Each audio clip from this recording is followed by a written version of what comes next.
Alas 5 pa nga lang ng umaga ay nakagising na kaming lahat para gumayak dahil pupunta kami ng Caloocan para sumimba. Nag-ayos na nga ako at naglagay ng kung ano sa mukha ko at dahil ako nga ang song leader ngayon ay magiging mulawin ang mata natin for today's video. At habang gumagayak nga ako ay ramdam na ramdam ko na ang init dito sa Pinas. Nakbaka. Ginagawa mo? Hindi ko nga alam kung bakit sa init ng panahon ay naisipan ko pang mag-long sleeve at mag-jacket. Malago ka, penporma, maslam na ka man. Nakbaka. Kinuha ko na nga yung munting bag ko at sa lahat ng pagporma ko hindi mawawala to. Nanong feeling mo kanyan? Sumakay na nga kami sa L3 dahil kanina pa naghihintay yung kasama namin at buti hindi pa kami iniwan. Kahit anong ganda nga ng ayos ko ay masisira lamang sa face mask na suot ko. Paano ba naman kasi sa tagal-tagal ko nang bumabiyahe hindi pa nasana yung sikmura ko? Nakbaka. Bumiyahe na nga kami at dito nga kami dumaan sa bypass Padampol dahil nga ang daan namin sa NLEX.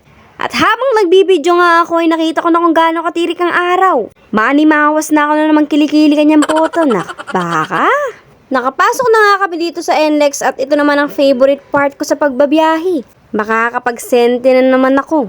Ewan ko ba pero pag nagbabiyahe talaga kami ay feel na feel kong nasa K-drama ako. Music please. I need your love, 네 품 안에 I need you now, 꼭 안아줘.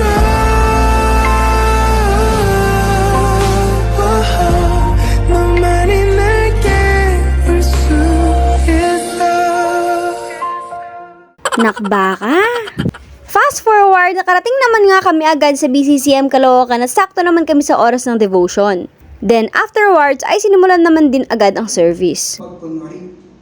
Tuloy-tuloy na nga ang pakikinig namin at ang message ngayon ay tungkol sa prayer. Oh, baka sabihin nyo hindi ako nakikinig. Charis. After nga ng service ay kumain na kami at agad-agad naman ay bumiyahe na kami pa uwi. Oh, Atchi, masyado kang masente kembye. Pagdating nga namin sa bahay ay may nakagayak na para sa birthday ni Inda at ni Tata.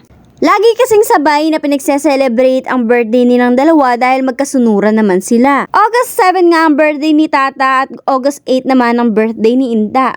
Una nga naging bisita ni Inda yung mga kaibigan at kamag-anak niya. Dahil alam nga nila na nagva-vlog na ako, sabi nila ay videoan ko daw sila.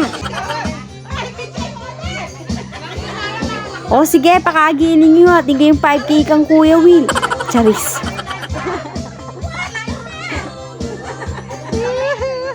At habang pinanonood ko nga sila ay parang nakikita ko na yung future ko. Nakbaka. Napakasarap nga ng mga handa ni Inda dahil siya mismo ang nagluto. Ay, talaga namang mga sira ako diet kanini. Nakbaka. At habang naghihintay nga ng iba pang mga kasama yung mga lola ko, ay nag-request naman sila na kantahan ko daw sila. Awitin para sa'yo, para akong isang siraulo, ilungan nito. Oh, baka akala niyo si Moira. Ako lang to, Charis. Araw, gabi, nasa isip ka, napapanaginip ka, kahit saan magpunta. Araw, gabi, nalalasing sa tuwa, kapag kapiling ka, araw-gabi tayo. Oh, Regine Velasquez, kabahan ka na. Charis. Nagkantaan kaming mga magpipinsan, talaga namang sulit na sulit ang binayad ni Inda sa videoke.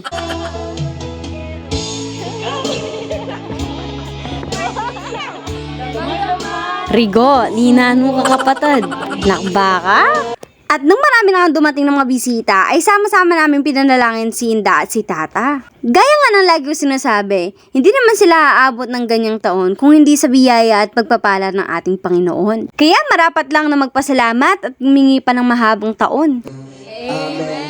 Happy birthday to you. Kaya naman, happy birthday Inda and Tata.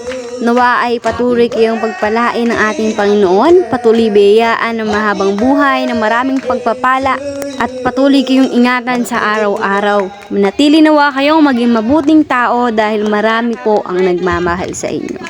Marami pang dumating ng mga bisita at ako ngayon natutuwa dahil ang bawat isa ay nagbabatian. Bala mo reunion! Syempre, hindi na rin ako nagpahuli sa pagkain dahil excited na ako matigman ang luto ni Inda. Yes po, opo.